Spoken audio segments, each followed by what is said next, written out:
The arbiter asks them to start the game, and off we go. 40 moves done. We will have 1 second increment per move, but before that, no increment. D4 by Magnus. Knight comes out to F6, bishop F4. We have the London system. Pawn goes to G6 for Wei, and Magnus plays the Jobawa London with knight C3 and D5 on the board. Pawn comes up to E3, bishop G7 and H4 played here. Black plays his pawn to H5, knight comes out to F3. And black castles.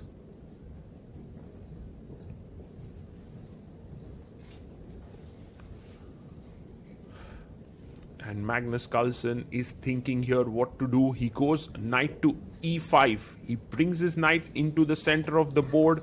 Pawn comes up to C5 here. Queen D2 played by white. And this is all well-known theory. Wei has played this before against none other than Pragnananda.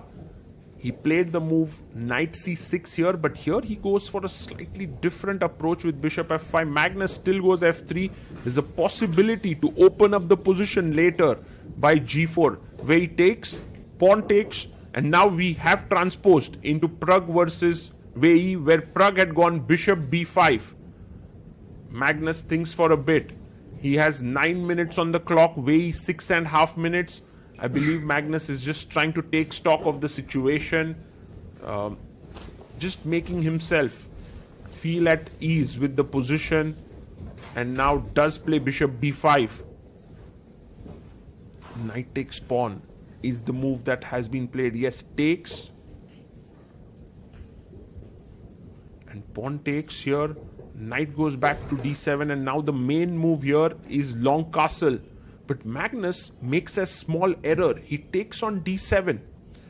This is not the main move. That's why you can see Wei stops a bit. Because long castle takes, this is what has been played before. Wei takes on d7, and now Magnus long castles. So is this some kind of prep? But already the engine gives better for black. So Magnus has most likely confused the move order. Rook a c8, a beautiful move here.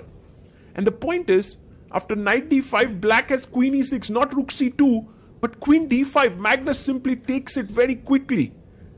Now Wei has a beautiful move here. He chops off on c3. Fantastic move. Because if you take here, there's queen a4. And it's a very powerful attack because you're also attacking the bishop here. And you can see Magnus is stunned. He takes on d7. He's so unhappy here. You can see his face that he has actually messed it up. Now Wei takes on g2. Magnus takes the piece because his queen was being attacked. Rook moves into d7, but count the number of pawns. Black is already a pawn up, and Magnus has to win this. It's not at all easy to win this position. And look at Magnus there. He's already like, why the hell did I play this way? But guys, when you aren't in the thick of things with opening theory, mistakes tend to happen. Rook c8 played by Wei. He drops his advantage. e6 was the best move. Magnus takes the pawn. Still has chances here because if rook c2, then there is rook takes b7 defending this pawn. So it's not really a big problem. He goes rook to c4, attacking the bishop here.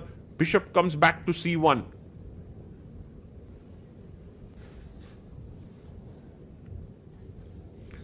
And now Magnus Carlsen thinks about this. He pushes his pawn to b5. Wei pushes his pawn to b5, taking on a7 is met with bishop e5. So rook d1. He takes the pawn on h4. Wei is super quick. He has 2 minutes 38 seconds. Magnus has 7 minutes. So slightly has to be careful on time. Check. King at 7, and a mistake here. Rook h1 is coming in. Yes, finds it. Beautiful move. And the main point is you can't queen this pawn because of check and rook takes c1. Game over. So he has to play rook takes f5. But now Magnus is totally winning. Rook g1. I mean, Wei is totally winning. Magnus is totally losing. Rook g1 is coming in. King g6 is coming in. He finds it. King g6. Beautiful move. And the rook is trapped actually. It can't go, it has to go to f4.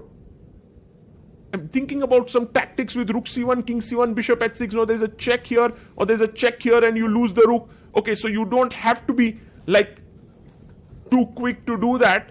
But rook g1 is the best move. And now think about this. If rook c8, take here, take here, take here, and bishop h6, and black wins the game. So that's the reason why Magnus has to give a check. King goes back. He plays a4, but he loses the bishop now. And look at Magnus there. The expressions of him, you can already see that he knows the writing is on the wall. Wei is not going to miss this. Takes on e5. The king looks a bit weak. The two rooks look dangerous, but somehow the king can survive. The bishop is there to save it. B takes a4, threatening mate in 1. King a3, and now rook c4, threatening rook a1 mate. You can't handle all of this. Magnus resigns. Wei wins against Magnus Carlsen. This is just absolutely epic stuff that has happened here with Wei playing close to a perfect game. Magnus messing it up in the opening. Let's try to understand where he went wrong in the opening, and maybe from that